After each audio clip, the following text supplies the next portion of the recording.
One minute they love a show and are happy to sing its praises to anyone who will listen, the next they hate it and will tell those same people that it's the worst thing to ever happen to humanity. These films all left quarters of their respective fan bases deeply disappointed at what they didn't get. And history is full of shows that refuse to give in to the demands of its fans. I'm Gareth. And I'm Ellie from Whatculture.com, and here are movies and TV shows which refuse to give fans what they wanted. All of the possible Doctors in Doctor Who.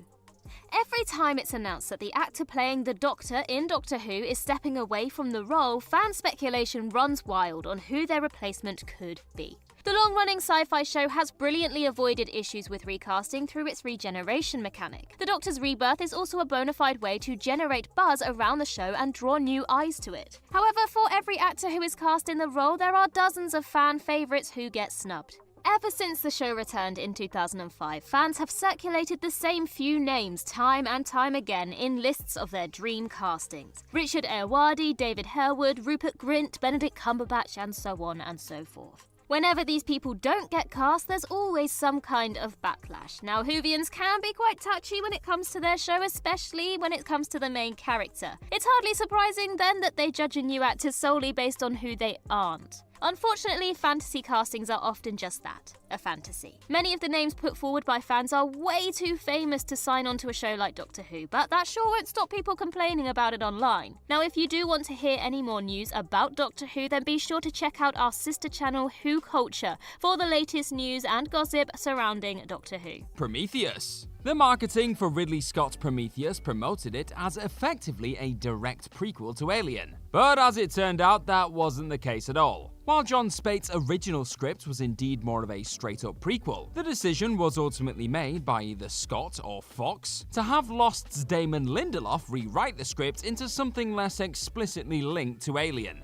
Fans were left frustrated that they were sold an Alien prequel only to end up with an adjacent sort of prequel. They refused to commit to fully teeing up the events of the entire series. Shifting the setting from the original film's planetoid LV-426 to the moon LV-223 felt like an act of cowardice, as though Lindelof and Scott wanted to more or less imply what happened prior to Alien, yet with plausible deniability to uncouple it from Alien if it didn't go down well with fans. Frustratingly, Scott pulled this again with the sequel Alien Covenant, which rather than follow the thread of Elizabeth Shaw visiting the engineer homeworld, killed her off-screen and basically delivered a schlocky slasher movie rehash of the original Alien. John Locke in Sherlock. If Tumblr had its way, then the majorities of the latter seasons of Sherlock would just be the detective and his assistant making goo-goo eyes at each other. Fan theories that Benedict Cumberbatch and Martin Freeman's characters were romantically linked, or at least interested in each other in that way, were present throughout the show's run. The internet was flushed with fan fiction, art, and theories about the pair eventually getting together on TV, but in spite of all the fan pressure, they never did. The show's creator Stephen Moffat has said on multiple occasions that John Locke, the couple's ship name, was never part of his plans. He has said that he wanted to keep as true to the source material as possible, in which Holmes declines all forms of romantic relationships in order to focus on his work. Still, that didn't stop the disturbing fan art from coming. Fans remained eager to see John Locke materialise on screen right up until the show's end. Even Watson marrying Mary Morstan wasn't enough to silence them. With the show now over, John Locke superfans will never get to see their beloved couple appear in canon. At least they'll always have the fan art though.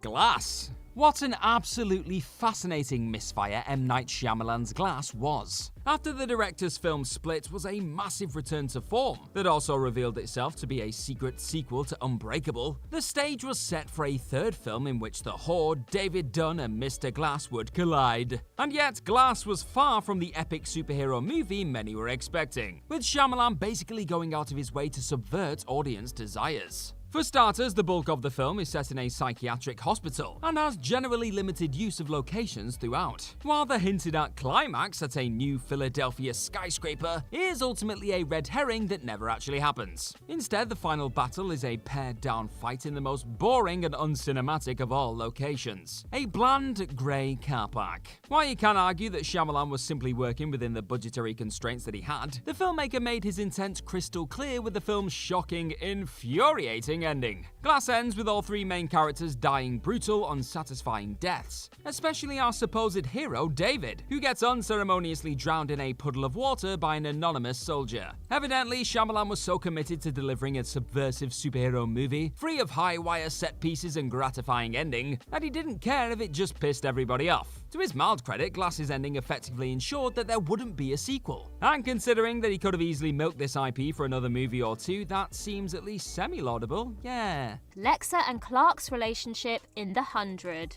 Brilliantly portrayed by Alicia Debnam-Carey, Lexa was one of the standout characters in the CW's post-apocalyptic sci-fi show The 100. Commander of the Grounder clans, Lexa is portrayed as a strong leader who is fierce in battle and keeps her emotions close to her chest. That's why it was so special when she developed a burgeoning relationship with Clarke Griffin. The romance was praised as one of the most positive same-sex pairings on TV. It avoided clichés and presented both women as complex individuals, which was a breath of fresh air for the LGBTQ+ community. This is why The 100 got serious flack when it decided to kill Lexa off in the show's third season. Fans claimed that she was another victim of the dead lesbian syndrome, a TV trope that often resulted in homosexual relationships ending in tragedy. Viewers were desperate for The 100 to buck this trend and were left thoroughly disappointed when it didn't. The relationship between Lexa and Clarke was barely getting started when the former was killed off, leaving plenty of fans wondering what might have happened to the pair had they been allowed to continue.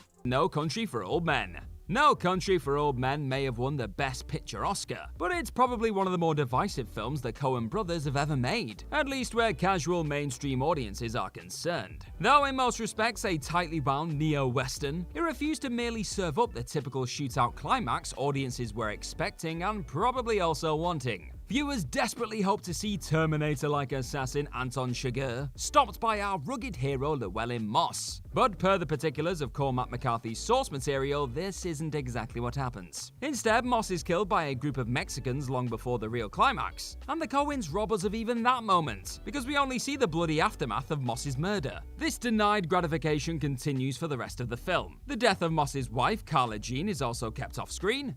And just as the audience expects retired Sheriff Ed Tom Bell to step up, he doesn't. The final scene sees Bell lamenting an ultra-violent landscape he is helpless to tame or control, and then the film just ends without any wider resolution.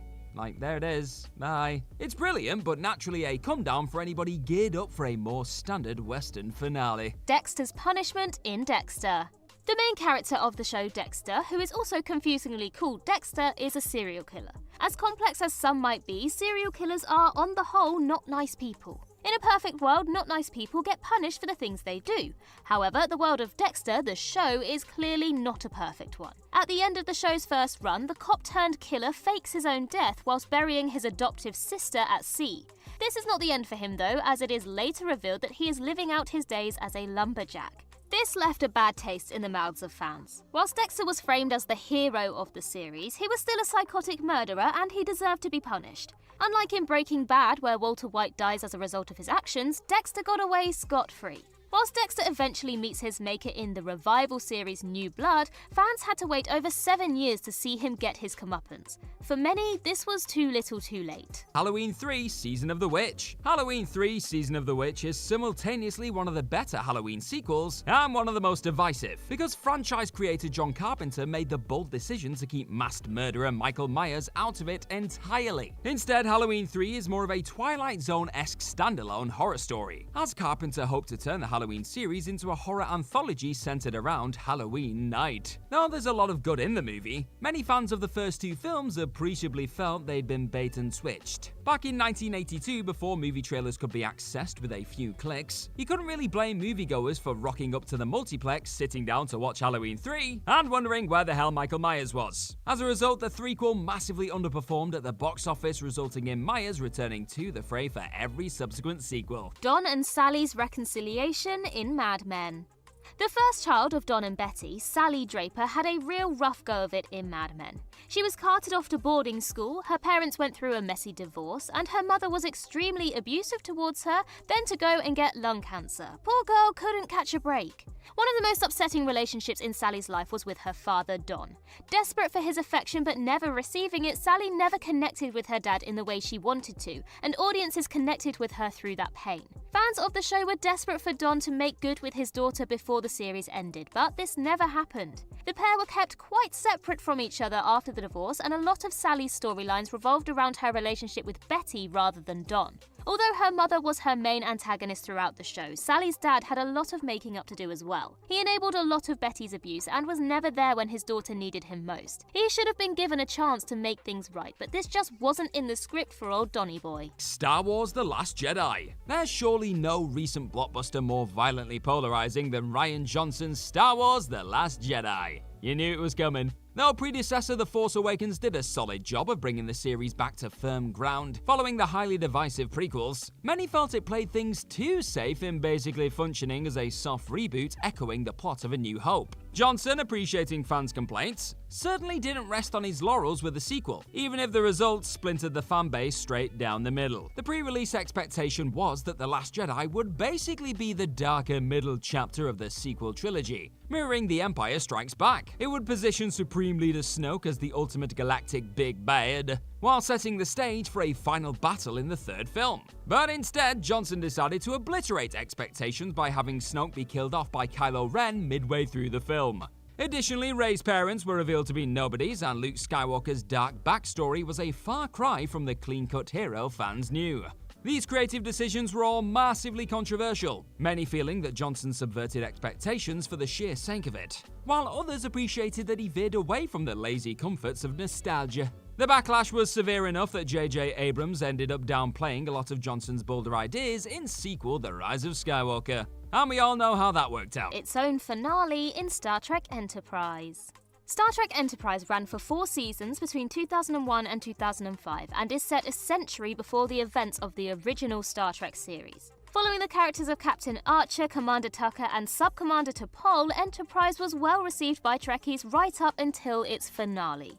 We say its finale, but the show actually had a very small presence in the episode. Entitled These Are the Voyages, the Enterprise finale is set over 200 years later than the rest of the season. It centers mostly around the characters seen in Star Trek The Next Generation, who use a simulation of the crew in Enterprise to help them solve a problem. Fans of Enterprise were furious that the show had to share its own finale with another Star Trek series. They wanted to see the characters they'd fallen in love with, not ones from a show they may not have seen. Taking the decision to weave this episode in with The Next Generation was certainly a bold, creative move, but it was not one that the fans wanted. Sadly, the crew of Star Trek Enterprise ended up somewhere plenty of men have gone before: the dumpster of bad TV endings. And like with Whoculture, if you want to learn more about Star Trek, then do head over to our other sister channel, Trekculture, for all the latest and greatest on Star Trek. Only God Forgives. When Nicholas Winding Refn announced that he would be following up his smash hit action drama Drive with a tie-set revenge thriller called Only God Forgives, also starring Ryan Gosling, many assumed it'd basically be Drive 2.0 Thailand edition. The high-octane trailers certainly suggested as much, painting another moody action thriller as only Refn could deliver. And so, audiences struggled to know what to do with the end result: a slow, surreal, ambiguous character drama with only minimal bursts of violent action. It's a film languorous enough to make Drive seem fast-paced. Its experimental, opaque storytelling and vague characterization proving a far cry from the muscular action flick many have been sold on. The film's favour has grown somewhat in recent years, though there are still many who remain disappointed that it didn't deliver the gonzo action it proffered on the tin. Under the Skin. Regrettably, Jonathan Glazer's brilliant sci-fi horror film Under the Skin was marketed to casual observers as the one where Scarlett Johansson gets naked. This invited expectations that it was basically a new take on Species, with Johansson playing an alien who uses her attractive human form to devour men. And though the basics of the story aren't entirely dissimilar, the execution absolutely is. This isn't sexy schlock in the vein of Species. It's a deeply unsettling, ultra-atmospheric slice of sci-fi horror that renders even the sight of a new Johansson disconcerting. Between the lack of titillation on offer, the surreal visuals, and generally nebulous storytelling, it's little surprise that those who tuned in expecting instant gratification trash were left totally baffled. As a result, it was also no shock that Under the Skin bombed catastrophically at the box office, though it was well received by critics and remains a much-loved cult classic almost a decade on. Ted and the Mother in How I Met Your Mother. Audiences around the world were collectively punked out when How I Met Your Mother revealed that the title character had actually been dead all along. For 9 seasons, fans were trying to figure out who future Ted's wife was and how the two would find each other. When they eventually did get together, their romance lasted for less than 1 episode before the writing team had her killed off.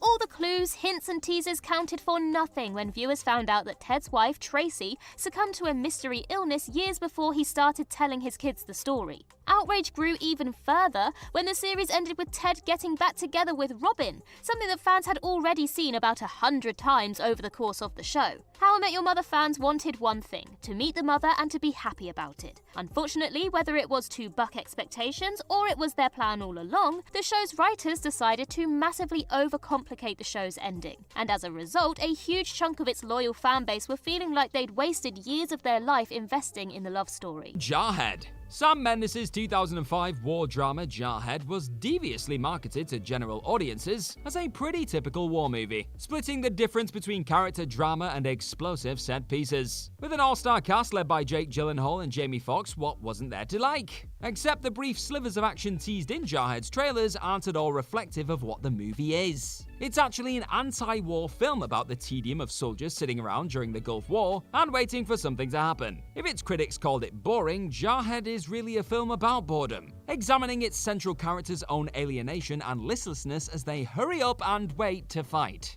It's a ballsy move for a film that Universal still spent $72 million on, eclipsing the budget of even Steven Spielberg's decidedly more action-heavy, huge-scale Saving Private Ryan. Jarhead's a great movie, all things considered, but the complaints about its manipulative marketing weren't totally unreasonable, and it unsurprisingly tanked at the box office. But before moving on to our number 1 pick, know that it'll contain spoilers for the new Scream movie if you haven't seen it yet, so brace yourself. A definitive answer in Lost.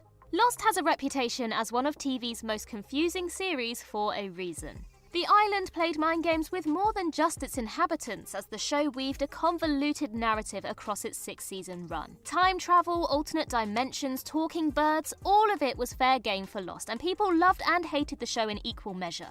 Regardless of how people felt about the show, everybody wanted to know the same thing: what the hell is going on? Unfortunately, this question was never fully answered. Upon the conclusion of its final episode, fans and critics alike were still left wondering about a lot of things. The mystery numbers, the giant wheel, Walt, all of these gaps needed filling, but the showrunners never did. Some fans would argue that the whole point of Lost is to not know what's going on. It's meant to subvert expectations and mess with your ideas of reality, so answers to these questions cannot and should not exist. However, on the whole, people just wanted to know what was going on, and the fact that they never found out left many to query if even the writers themselves had any clue what the island was all about.